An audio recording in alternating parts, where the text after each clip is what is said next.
Beberapa tahun lalu, kalau kita masuk ke sebuah coffee shop, kita semua sudah punya skenario otomatis di kepala. Kita tahu persis nih apa yang mau kita pesan, yaitu kopi. Cepat, kuat, dan efisien, yaitu sebuah menu yang memaksa otak kita untuk bekerja lebih keras dari yang seharusnya. Kopi adalah simbol dari dunia yang gak pernah tidur.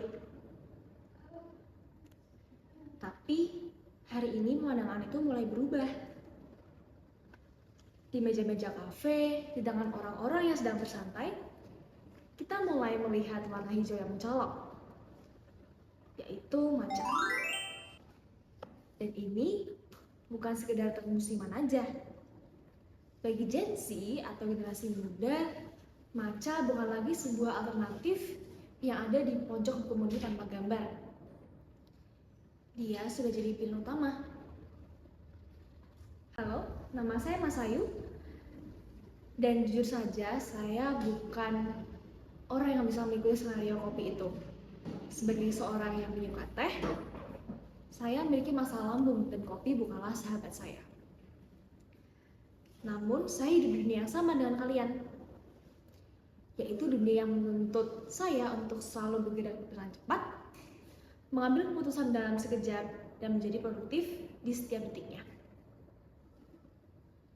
Kenapa sih dunia yang cepat ini sesuatu yang tidak instan justru semakin populer? Di dunia yang penuh hiruk-pikuk ini, kita malah jatuh hati kepada sesuatu yang membutuhkan proses. Untuk menjawabnya, kita harus mundur ke 800 tahun ke belakang.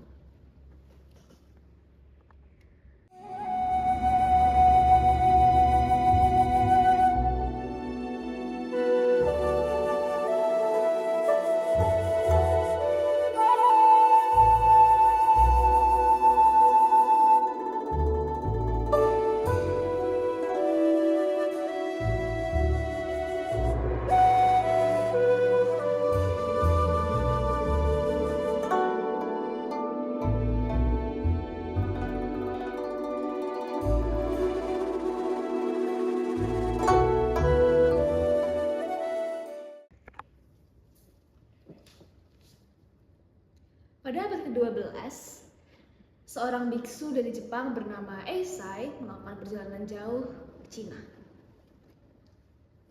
Di sana, ia tidak hanya belajar tentang ajaran Zen yang mendalam.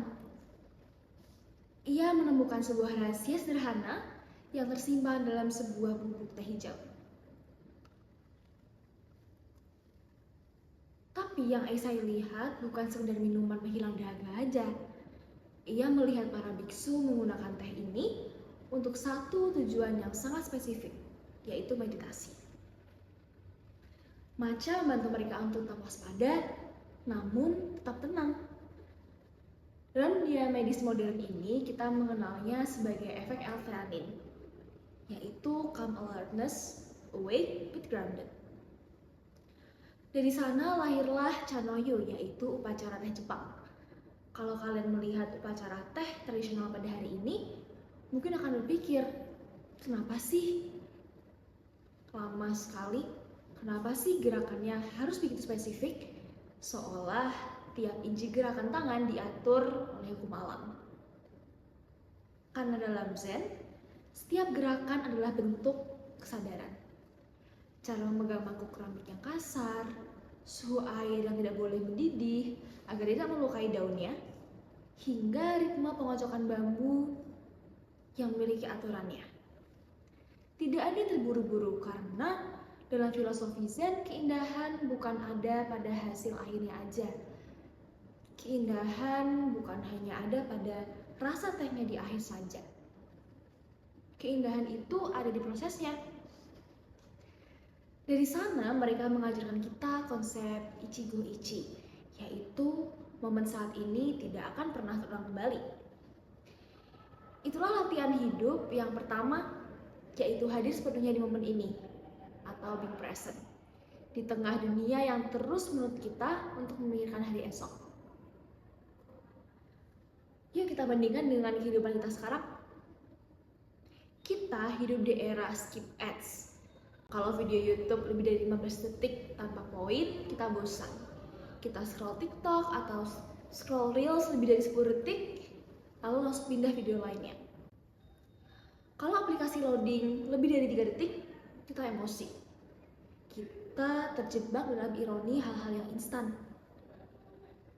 Hal ini pun tidak berhenti di layar ponsel kita aja. Ini telah masuk ke dalam pikiran kita, ke dalam saraf kita, dalam diri kita sendiri.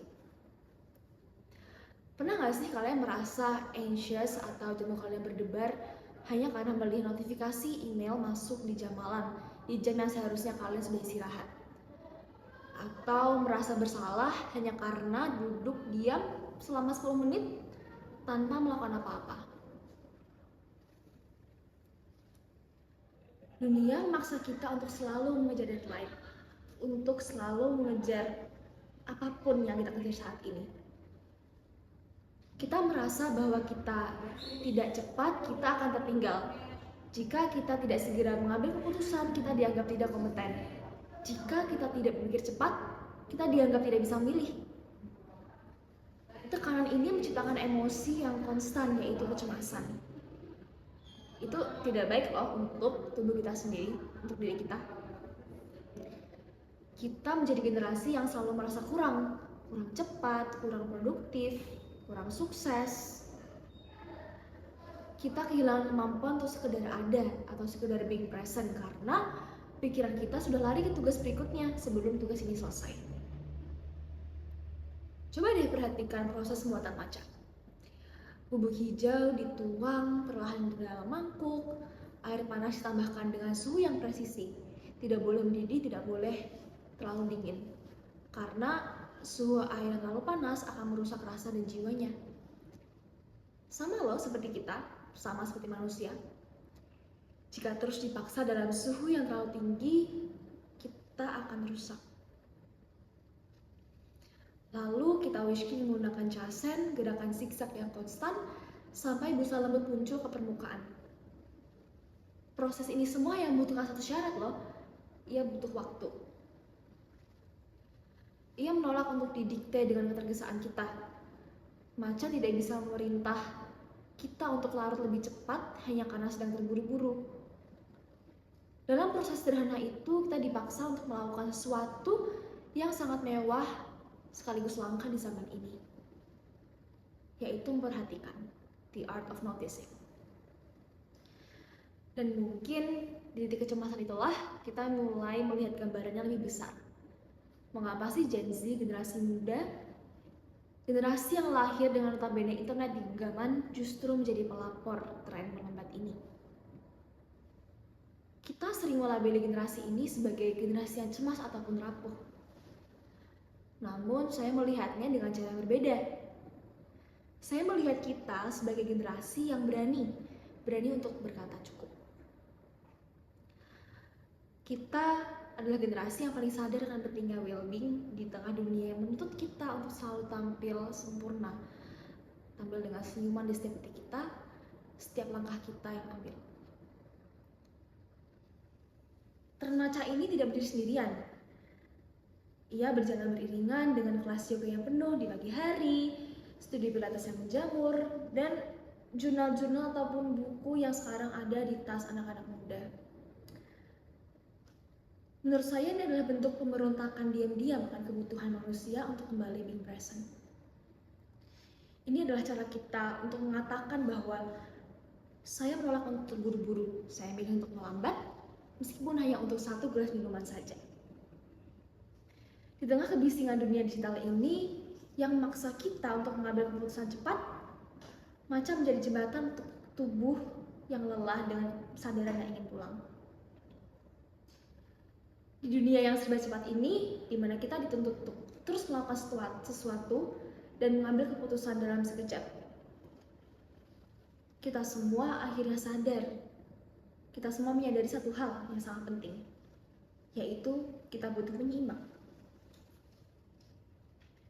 Sebagai seorang yang hidup di tengah keadaan terus bergerak, yang menghadapi tekanan secara konstan, saya menyadari sebuah kebenaran yang sederhana bahwa ketenangan itu tidak perlu dicari jauh-jauh. Ketenangan itu bisa kok kita temukan di hal-hal kecil, di hal-hal yang paling sederhana. Seperti proses membuat matcha ini. Menunggu air sampai suhu yang pas agar tidak melukai jiwanya, melihat bubuk hijau perlahan larut menyatu dengan air, dan merasakan ritme tangan kita saat mengaduknya hingga muncul busa. Proses ini mengajarkan kita sebuah pelajaran hal, yaitu untuk menjadi produktif, kita nggak harus loh untuk meledak-ledak, kita nggak harus untuk selalu terbakar. Kita bisa menjadi tenang, namun tak fokus. Kita bisa diam, namun tak hadir sepenuhnya. Semuanya telah dicontohkan di dalam sebuah mangkok keramik, sebuah proses yang sangat sederhana. Jadi, ketika kita melihat matcha esok hari, ingatlah pesan dari para Zen monk bahwa di tengah dunia yang terus berlari, rahasia untuk bertahan bukanlah untuk berlari lebih kencang, namun memiliki keberanian untuk mengambil jeda. Karena terkadang, cara terbaik untuk tetap melangkah lebih maju adalah untuk berani untuk melambat sejenak.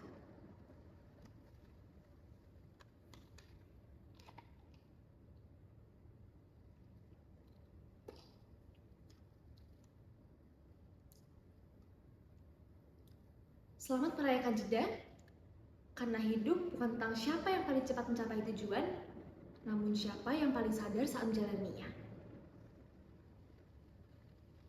Terima kasih.